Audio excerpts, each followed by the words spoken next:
बिस्मिल्लाहिर्रहमानिर्रहीम। Legal forum में आप सबको खुशामदीद। मैं हूं आपका मेज़बान Adil Iqbal.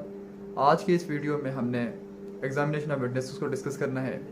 Examination of witnesses को डिस्कस करने से पहले हम आपको ये बताना चाहिए कि जो कौन कौन से सवालात या कौन कौन से क्वेश्चंस हम एग्जामिनेशन में पूछ सकते हैं या वकील कोई किसी विटनेस से पूछ सकता है। अब वकील को या जो एडवोकेट होता है, काउंसिल होती है, वो कौन से सवाल पे ऑब्जेक्शन उठा सकता है, कौन से कोर्ट उसको परमिट कर सकती है, और कौन कौन सी चीज़ें या कौन कौन से जो फॉर्म ऑफ क्वेश्चंस हैं या कौन कौन से जो आंसर्स हैं या कौन कौन सी जो स्टोरी है वो प्रोसिक्यूशन या कहते हैं उनके क्लाइंट वगैरह जो डिफेंस क्लाइंट वगैरह बता सकते हैं। सबसे पहले मैं आप बता चलूँ कि एग्जामिनेशन ऑफ विटनेसेस तीन किस्म की होती है। सबसे जो पहला किस्म है वो है examination in chief. Examination in chief, जैसे मैंने आपको पिछली वीडियो में बताया था कि जैसे यहाँ पे बर्डन ऑफ प्रूफ का मैंने शॉर्ट फॉर्म लिखा था BOP, तो ये मैंने अपनी तरफ से बनाया था कि उसको बार बार लिखा जा रहा था, तो मैंने उसको बार बार इस वजह से लिखा BOP।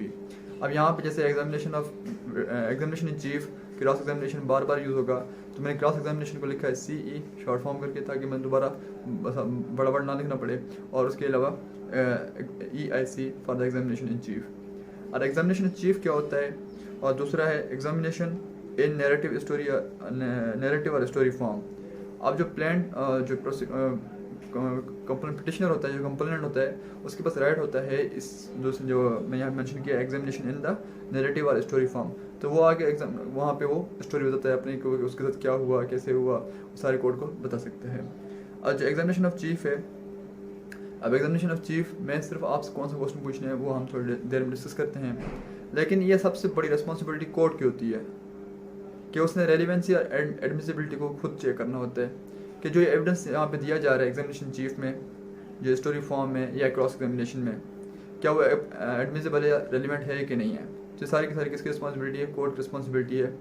जो काउंसिल्स हैं वो कोर्ट को असिस्ट तो कर सकती हैं, लेकिन ये फाइनल रिस्पॉन्सिबिलिटी किसकी है, कोर्ट की रिस्पॉन्सिबिलिटी है। कोर्ट अगर कोई चीज़ किसी एविडेंस को अगर एक्सेप्ट करती है तो एंड पे उसके रीज़न बताती है कि हमने कबूल क्यों किया है, और किस चीज़ को रिजेक्ट करती है, एक्सेप्ट नहीं करती, तो उसका वो रीज़न बताती है। It is the duty of a court to decide relevancy and admissibility of evidence. अब ये सारा किसका काम है, कोर्ट का काम है, उसकी ड्यूटी है।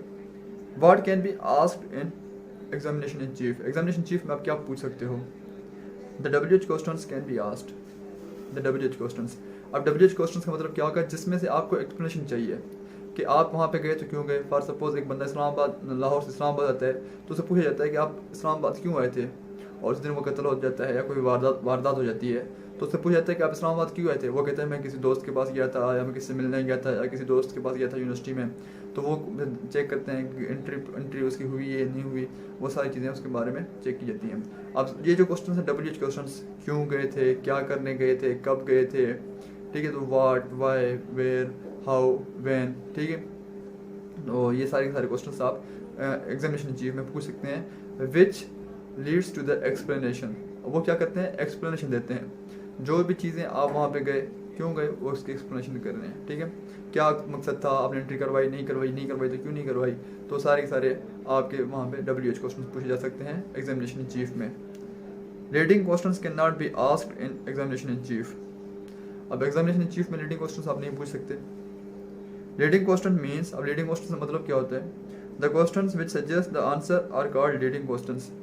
क्या आप गए थे, ठीक है, मतलब ऐसा सवाल पूछना है उसके अंदर ही आंसर हो, येस या नो में आंसर हो, जिसे हम कहते हैं लीडिंग क्वेश्चंस कहते हैं। मतलब आप उसके जो जवाब बना के किसके मुंह में रख रहे हैं, जो विटनेस है उसके मुंह में रख रहे हैं, कि वो फिर बोलेगा येस, तो मतलब जो आपने सारी बात की है वो सच बोली है। अगर वो बोलेगा नो, तो वो मतलब जो आपने जो बात बोली है उसको डिनाई कर रहे हैं। अब उसके अलावा जो एग्जामिनेशन चीफ के बाद आता है क्रॉस एग्जामिनेशन। अब देखें, what can be asked in the cross examination. Cross examination कहते हैं जिरागो। अब फॉर सपोज एक जो प्रोसिक्यूशन है उसका एविडेंस, वो अपने विटनेस को बुलाएगी और उसके वो स्टेटमेंट रिकॉर्ड करवाएगी। फिर अगर एडवर्स पार्टी चाहे, अगर उनको ज़रूरत है, तो वो क्या करती है, उससे क्रॉस एग्जामिनेशन करती है, उससे जिरा करती है, मतलब उससे सवाल पूछती है। अब आपने क्रॉस एग्जामिनेशन में कौन कौन सवाल पूछने होते हैं, क्रॉस एग्जामिनेशन में आपने लीडिंग क्वेश्चंस पूछने होते हैं एंड क्लोज क्वेश्चंस पूछने होते हैं, जिसमें वो एक्सप्लेनेशन ना दे सके। अब उसकी रीज़न ये है, अगर आपने उधर WH वाले क्वेश्चंस पूछे तो वो उसका जो एग्जामिनेशन चीफ में कोई भी गैप या कोई भी स्पेस रह गया था, कोई भी जो स्पेस या फिलहाल रह गया था, वो वहाँ पे जाकर उसको कवर कर सकता है।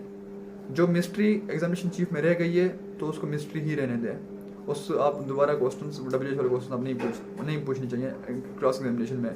क्रॉस एग्जामिनेशन में कौन से क्वेश्चन पूछे जाते हैं? Leading question plus the closed question, मतलब उसमें आपको ताकि उस जो विटनेस है उसको ज़्यादा एक्सप्लेनेशन देने की जरूरत ना पड़े, सिर्फ आप उससे ये पूछें यस या नो में आप वो आपको आंसर करें। Never ask the W questions in the cross examination, let the mystery remain the mystery. Do not give opportunity to the opposite party to fill the gap left during the examination in chief. The question in the cross examination must be leading, answer in yes and no, and closed questions. What is the purpose of this cross examination? The purpose of cross examination is to find out the truth and check the credibility of the witness. Truth find करने वो कितना accurate बोल रहा है, कितना सच बोल रहा है, और उसके साथ साथ उसकी जो क्रेडिबिलिटी है उसको चेक करने के लिए क्या वो उसके ऊपर पहले से कोई एफआईआर वगैरह दर्ज तो नहीं है, क्या वो किसी और केस में मुलविस तो नहीं है, क्या वो किसी केस में सजा याफ्ता तो नहीं है। तो ये चीज़ें आपने वहाँ पे प्रूव करनी है, तो वो क्या होती है, उसकी क्रेडिबिलिटी चेक हो जाती है। अब यहाँ पे आपको बता चलूँ कि ये जो आर्टिकल्स हैं कौन कौन से आर्टिकल्स हैं, ये तो आपको मैं जनरल बता दिया कि रीडिंग क्वेश्चंस क्या होते हैं, एग्जामिनेशन इन चीफ क्या होता है, और उसके साथ साथ कोर्ट की ड्यूटी क्या होती है, और क्रॉस एग्जामिनेशन क्या होता है, और कौन कौन से क्वेश्चंस आप वहाँ पे पूछ सकते हैं। अब यहाँ पे जो आपको मैं बता दूँ कि जो एग्जामिनेशन इन चीफ का जो आर्टिकल है वो 132, और जो आर्टिकल 132 है उसको इस तरीके से read as the examination of a witness by the party who calls him. अब जो पार्टी उसको बुलाती है shall be called examination chief. अब जो पार्टी विटनेस को बुलाती है, जो पार्टी विटनेस को बुलाती है और वो उससे एग्जामिनेशन करती है तो उसे क्या बोला जाता है? एग्जामिनेशन चीफ बोला जाता है। The examination of witness by the adverse party, जो अपोजिट पार्टी होती है वो अगर एग्जामिनेशन विटनेस करती है तो वो क्या होता है? क्रॉस एग्जामिनेशन होता है। अब क्रॉस एग्जामिनेशन के बाद फिर दोबारा री एग्जामिनेशन हो सकती है। अब री एग्जामिनेशन कौन करती है? वही दोबारा पार्टी करती है। तो जाके वो जो आंसर उठाए गए हैं या जो ऑब्जेक्शन उठाए गए हैं क्रॉस एग्जामिनेशन में उसको वो आंसर कर सकें। The examination of a witness subsequent to the cross examination by the party who called him shall be called his re examination. ठीक है, अच्छा। उसके बाद जो लीडिंग क्वेश्चन है वो आर्टिकल 136 क्या कहता है?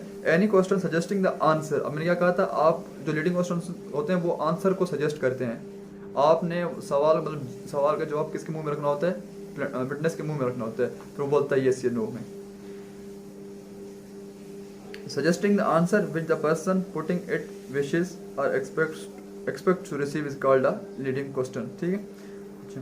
उसके बाद court to decide the admissibility and relevancy.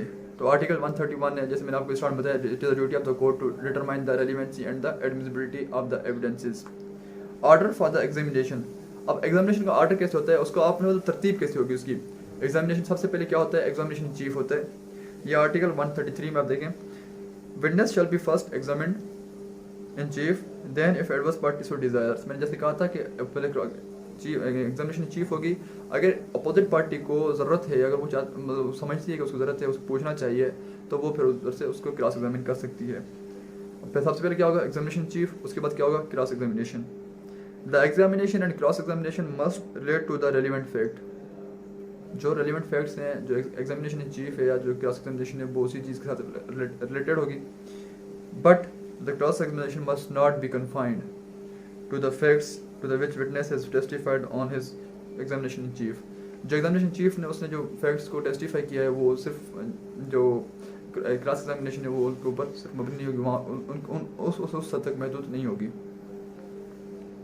The re examination shall be directed to the explanation of the matters refer to in the cross examination.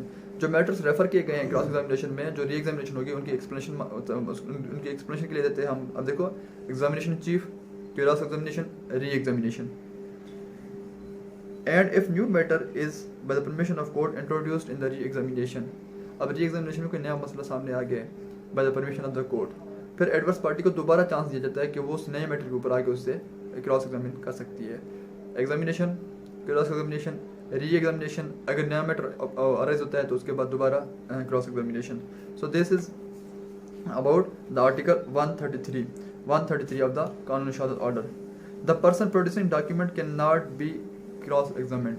अब जो पर्सन डॉक्यूमेंट प्रोड्यूस करा वो सिर्फ आए इस वजह से उसने डॉक्यूमेंट प्रोड्यूस करना है, वो उसको विटनेस का दर्जा नहीं दिया गया, ठीक है। अगर उसको विटनेस का दर्जा जब मिलता है तब उससे क्रॉस एग्जामिनेशन की जा सकती है। अदरवाइज सो ऐसा बंदा just for mayor producing a document वो कोर्ट में आ रहा है तो उससे आप क्रॉस एग्जामिनेशन नहीं कर सकते।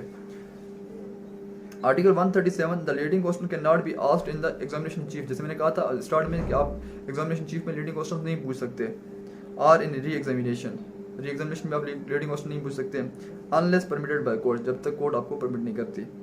It can be permitted in introductive, अब जब फॉर सपोज वो अभी मसला नहीं आया इंट्रोडक्शन में, वो उसको आप परमिट किया जा सकता है। और इन अनडिस्प्यूटेड, और कोई ऐसा मैटर है या ऐसा कोई फैक्ट है जो अनडिस्प्यूटेड है, और which have been sufficiently proved, और जिसको सफिशिएंटली प्रूव किया गया है, तो आप फॉर सपोज पहले क्या है, आपने लीडिंग क्वेश्चंस को अलाउ नहीं करना। एक्सेप्शंस क्या हैं? एक्सेप्शंस ये हैं कि वो court it can be permitted introductive में और अनडिस्प्यूटेड में, और जो सफिशिएंटली प्रूव हो चुके हैं फैक्ट्स उनमें वो आप उनसे लीडिंग क्वेश्चंस पूछ सकते हैं। Written evidence must be presented in the court under article 139, जो एविडेंस है उसको भी कोर्ट में पेश किया जाए। A witness may give oral evidence of statements made by other persons about the contents of the documents। अब देखें जो रिटन एविडेंस है उसको भी आप एविडेंस के तौर पर पेश कर सकते हैं। अब एक बंदा कहता है कि मैंने डॉक्यूमेंट्स किसी से सुना या किसी से देखा है, किसी के पास था ये डॉक्यूमेंट, उसमें ये चीज़ें लिखी हुई थी, ये कॉन्टेंट्स थे, तो वो भी क्या कहते हैं आप वहाँ उसमें आप प्रोवाइड कर सकते हैं, ठीक है, अंडर आर्टिकल 139। अब यहाँ पे article 140, this is the main article, this deals with the confrontation. आप कन्फ्रंटेशन क्या कहते हैं? कन्फ्रंटेशन किसे कहते हैं? आप फॉर सपोज आपकी पहले और जो आगे वाली पिछली और जो अभी वाली स्टेटमेंट है उसमें कंट्राडिक्शन आ रही है। आपने एफआईआर में एक बात करवाई थी, एक बात की थी, एग्जामिनेशन चीफ में एक बात की थी, और लेकिन आप क्रॉस एग्जामिनेशन ला के दूसरी बात कर रहे हैं, या एफआईआर जो एग्जामिनेशन चीफ से हट के दूसरी कोई बात कर रहे हैं, तब आप उसको क्या कर सकते हैं, वकील क्या करता है, उसको कंट्राडिक्ट करता है, उसे क्या करता है, कन्फ्रंटेशन करता है। जब भी उनके बयानात में स्टेटमेंट्स में दो स्टेटमेंट्स में क्या आती है, कंट्राडिक्शन एस्टेब्लिश हो जाती है, डेवलप होती है, तो वकील उसको क्या कर सकता है, जो काउंसिल होती है वो उससे कन्फ्रंटेशन कर सकती है। when anyone gives a statement which is contradicting with its previous statement, अब previous statement कहाँ पे देता है, वो एग्जामिनेशन चीफ में देता है या एफआईआर में देता है, then he is confronted for that contradiction, तो फिर उसको उस contradiction पे क्या किया जाता है, confront किया जाता है। Article 140 of the QSO relates to it। आप ये आर्टिकल लाजमी पढ़ें ताकि उसमें से आपको ये पता लग जाएगा कि इसमें आर्टिकल में क्या कहा गया है। अब it relates to the two things, ये कन्फ्रंटेशन है वो दो चीज़ों से रिलेट करती है।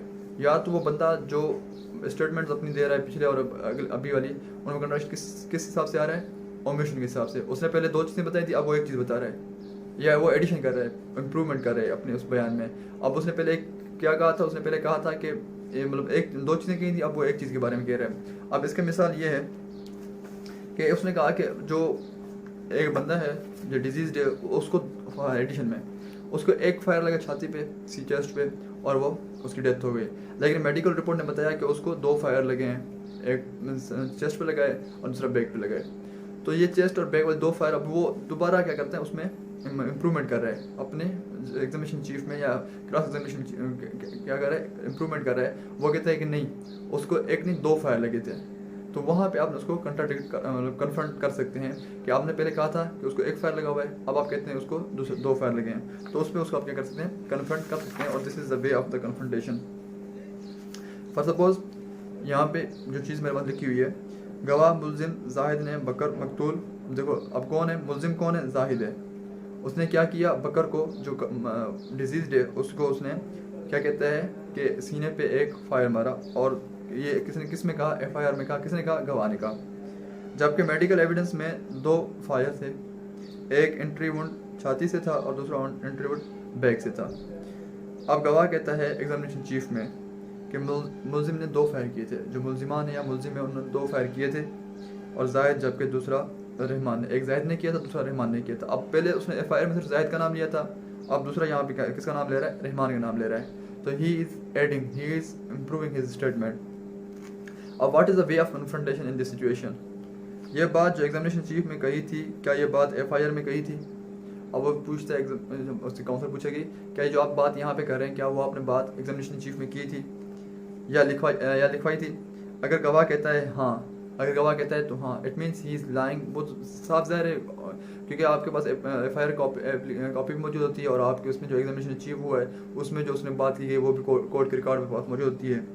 अगर वो कहता है हाँ तो कन्फ्रंट हो जाएगा, और क्या हो जाएगा, कन्फ्रंट हो जाएगा। अगर वो नहीं कहता है तो उसकी क्रेडिबिलिटी शेक होगी, बस उसने झूठ बोला है, अब उसके अपने बयान में ही कंट्राडिक्शन आ रही है। तो आप लिखवाओगे, आप लिखोगे confronted where it is mentioned और recorded, where it is not mentioned और रिकॉर्डेड, ठीक है। तो फिर वो आप कोर्ट को दे देंगे। अगर कहता है नहीं तो उसने खुद अपने मुंह से ही क्या कर लिया, कन्फ्रंट कर लिया कि मेरे पहले वाले बयान में और दूसरे वाले बयान में कंट्राडिक्शन आ रही है। अब दूसरी चीज़ें ओमिशन का एग्जांपल कौन सा हो सकता है। अगर गवाह ने अपने पहले बयान में कहता है कि जवाद ने फायर किया जो मकतूल के सामने सीने पे जाकर लगा और वो उसकी डेथ हो गई, फवाद ने फायर किया जो कि कमर से लगकर छाती से निकला। आप दो बंदों का नाम ले रहे हैं, ठीक है। वो कहता है कि जवाद ने फायर किया और फवाद ने फायर किया। अब मेडिकल रिपोर्ट के मुताबिक एक ही फायर किया गया है और एग्जामिनेशन चीफ में आके कहता है कि एक ही फायर हुआ है और एक बंदे ने किया है, तो फिर उसको भी जिस तरीके से हमने एडिशन के ऊपर उसको कन्फ्रंट किया है तो उसको भी हम उसमें वहाँ पे कन्फ्रंट करेंगे, क्या आपने ये पहले बात लिखवाई थी। तो वो कहता है अगर हाँ, तो कहता है तो हाँ, तो इसका मतलब उसने वो आप उसको कन्फ्रंट कर सकते हैं। और उसने कहता है कि नहीं तो समझो कि उसने अपने मुँह से कन्फ्रंटेशन कर ली। So this is the way of confrontation कि आप उससे कन्फ्रंटेशन कैसे कर सकते हैं। अब यहाँ पे आगे जो टॉपिक है हमारा वो है आर्टिकल 141 और आर्टिकल 151, इन दोनों को हमने साथ मिला के पढ़ना है। अब जो आर्टिकल 151 है वो जो मतलब आप क्लास एग्जामिनेशन में कौन कौन से सवाल पूछ सकते हैं या किस तरीके से आप जो विटनेस है उसकी क्रेडिबिलिटी को आप चेक कर सकते हैं। तो वो जो सिचुएशन है वो ये है, आर्टिकल 141 कहता है questions lawful in class examination. कौन कौन से क्वेश्चन हैं, to test his veracity, truthfulness, और उसके ट्रूथफुलनेस के लिए कोई भी क्वेश्चन आप पूछ सकते हैं। हु इज़ ही, वो कौन है, और हिज पोजीशन इन लाइफ, क्या उसके ऊपर कोई रजिस्टर्ड FIR रजिस्टर्ड है या कोई केस है, क्या वो पहले किसी केस में कन्विक्टेड है, तो वो सारी चीज़ें आप उसको देख सकते हैं। Which shake the credibility of witness, जो कि उसके विटनेस को क्या कहते हैं क्रेडिबिलिटी को शेक करे। उसके ऊपर 20 FIR दाखिल हैं, उसके ऊपर 10 FIR पहले दर्ज हैं, तो वो आप उसकी मतलब क्या क्रेडिबिलिटी फिर रह जाएगी उस विटनेस की, तो उसका फिर आप इस तरीके से उसकी क्रेडिबिलिटी को शेक कर सकते हैं। And article 151 impeaching the credit of witness, अब आपने इम्पीच कर रहे हैं किसी क्रेडिट को विटनेस क्रेडिट कर रहे हैं। आपको आप ऐसा बंदा बुलाते हैं जो बंदा कहता है कि जो इसने गवाह दिया या ये झूठ बोलता रहता है या इसकी आदत है झूठ बोलने की, मतलब कोई बंदा दूसरा बंदा आके जो विटनेस है उसकी क्रेडिबिलिटी के हवाले से कुछ आगे कोई बयान देता है, तो उसके कहते हैं any person giving evidence against the credit of witnesses are bribed और ऑफर्ड। अगर आपने प्रूव करना है कि उसको ब्राइब किया गया है या उसको ऑफर की गई थी और इसने एक्सेप्ट की है विटनेस ने, तो वो भी आप उसको क्या कहते हैं इम्पीच कर सकते हैं इस तरीके से।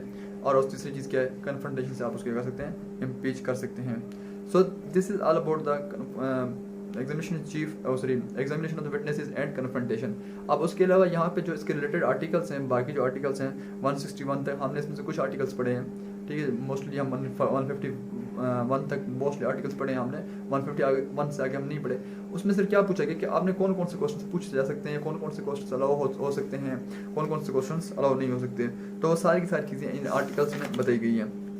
आप जैसे देखें question by party to his own witnesses, ये 150 आर्टिकल से, और क्या कहते हैं प्रोसीजर कब क्या कहते हैं जब वो उसको मतलब मजबूर कब किया जाएगा उसको आंसर करने के लिए, ये सारी की सारी उस चीज़ में लिखी गई हैं। जो ये मेन चीज़ें हैं, इसका कॉन्सेप्ट जो मेन कॉन्सेप्ट है वो यही है कि आपने उसमें से एग्जामिनेशन चीफ में और क्लास एग्जामिनेशन क्या क्या पूछना है और कौन से किस तरीके से आप 141 और 151 के तहत जो उसकी क्रेडिबिलिटी है विटनेस की उसको चेक कर सकते हैं।